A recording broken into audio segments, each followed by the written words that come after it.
Today ay magluluto tayo ng lechon paksiw.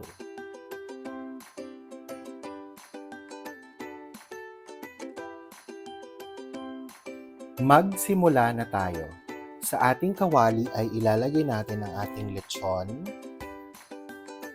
Maglalagay rin tayo ng pinitpit na bawang at sibuyas.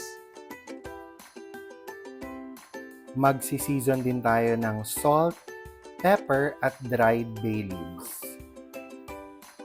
Maglalagay din tayo ng brown sugar, toyo,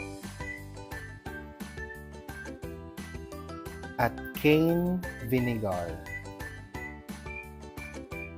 Maglalagay din tayo ng Mang Tomas all around sarsa.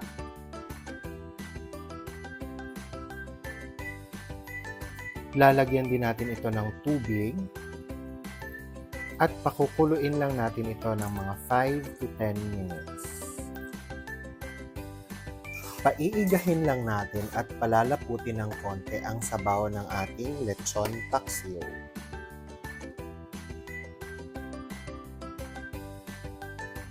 Kapag malapot na ang ating sabaw at medyo iga na ito, ay pwede na nating patayin sa apoy at ready na ang ating lechon paksiw.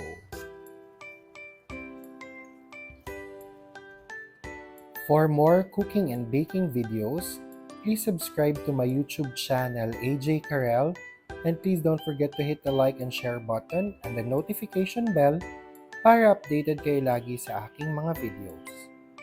Salamat!